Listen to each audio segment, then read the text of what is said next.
Hey y'all, back again for plant sessions. Today we're talking about how to properly water tropical plants. I know that this is a very basic concept of watering, but I love to show people, how we water at Tula and what thoroughly watering means, and just using a few examples. So, disclaimer. Remember, every plant is different, every environment is different.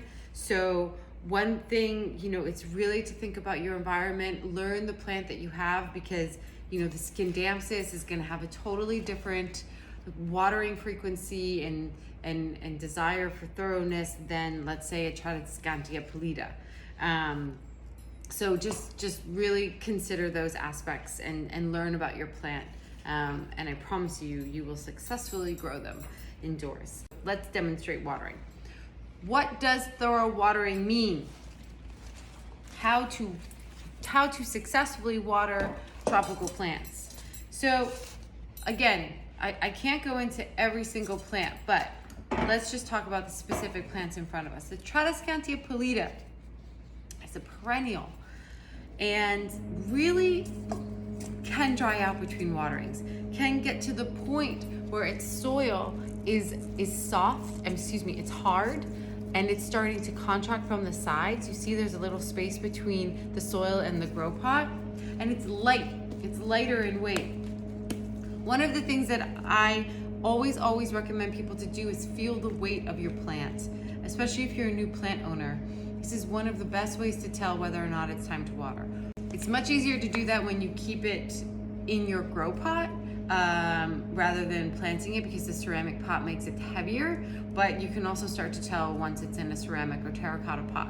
So the weight test is really when it starts to get light and airy, you can feel it, you can really feel it. It's usually time to water.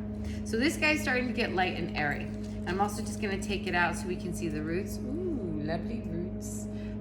But the soil I can see is pretty dry all the way down.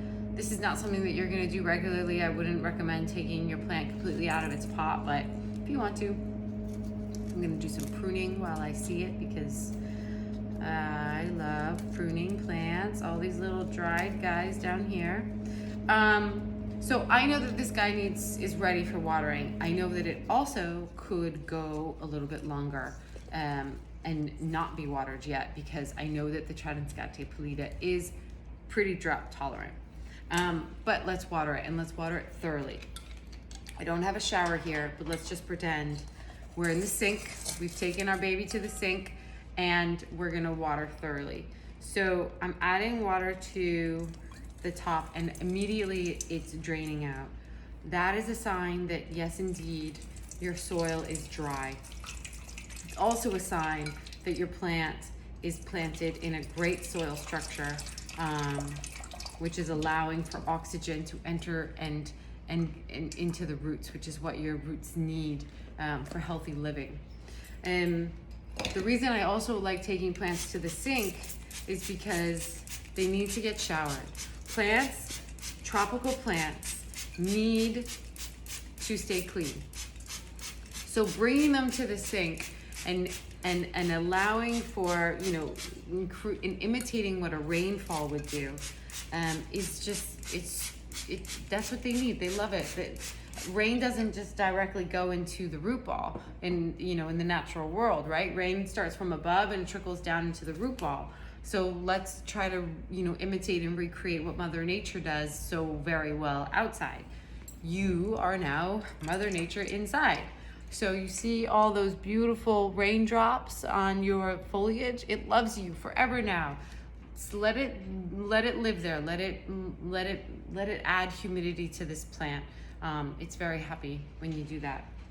So you'll often see when you look up, the care for a plant, it says, water plant thoroughly every 2 weeks.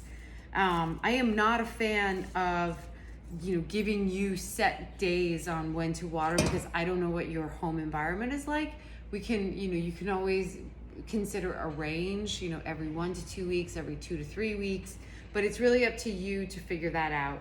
And the best ways to do it, the weight test, the finger test, getting your finger into the soil when it starts to feel dry, It's starting to maybe harden a bit from the sides and contract from the grow pot or from the pot. These are all signs that it's ready to water. For a plant like a fern, this is a plant that prefers pretty consistent moist soil. So that is specifically a plant that you don't want to let dry out too much between waterings. Whereas a Tradescantia, you know, you could let it pretty much dry out, similar to a succulent, to the point where it's very light and airy. So again, learn the plants and you will succeed. Learn, you know, what they prefer. An Aralia is very much like a Tradescantia pallida, where it likes to dry out between waterings. This guy's so dry, look, it just kind of popped right out. I like to kind of suffer these plants that like to dry out between waterings because I just feel better. I'm more confident that I'm gonna keep them alive. Whereas, you know, because you can really easily overwater, especially in Aralia, that is very sensitive to moisture. One thing that we talked about in understanding, you know, watering is the architecture of leaves. So, you know, look at the architecture of a leaf. It's telling you a lot about how it likes to be watered. A Ming Aralia kind of deflects water, right? It's not like the Ficus elastica, whereas you see the leaf is designed so it's basically just funneling water directly into the root ball. This guy is saying like, okay, I want some, but not all, and it's kind of deflecting it back. That makes sense. This guy, the same thing. It's gonna be harder to show you, but when we talk about thoroughly watering, the reason that you say thoroughly is because you want to thoroughly saturate the soil. So some people ask, hey, you know, Kristen, I add a cup of water to my plant every week and it's dying. Well, a cup is not enough, probably, right? If it's dying, it probably needs more than that. And when we say thoroughly watering, there's no measurement involved. It's really about, you know, your plant comes to the sink, it's light, it's airy, and you know, you start introducing water and you see water drain, you reintroduce, you see water drain, you reintroduce, you see water drain. The plant feels heavier, it's nice and wet, it's still draining water. You leave it on the side of the sink for it to drain all the water out, and then you put it back in its place. No measuring has occurred. It's really just about, has this root ball been thoroughly saturated with water to the point that it's drained out of the drainage hole a few times. The leaves are now wet and moist, and it's you know, gonna perk back up.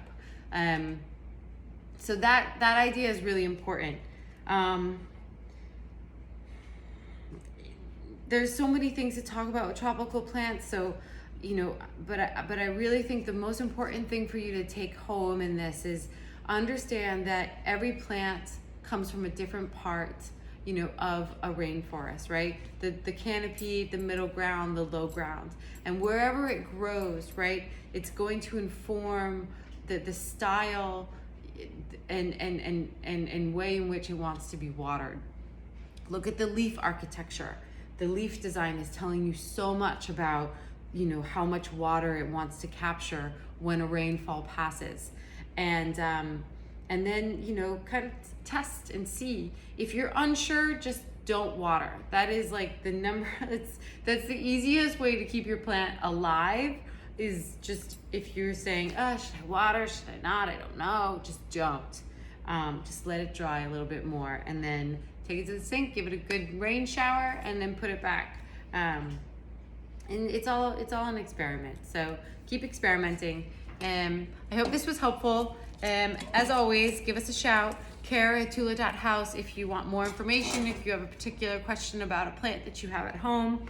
And my name is Kristen. Thank you so much for joining us today, and say hi to your plants. Okay, bye-bye.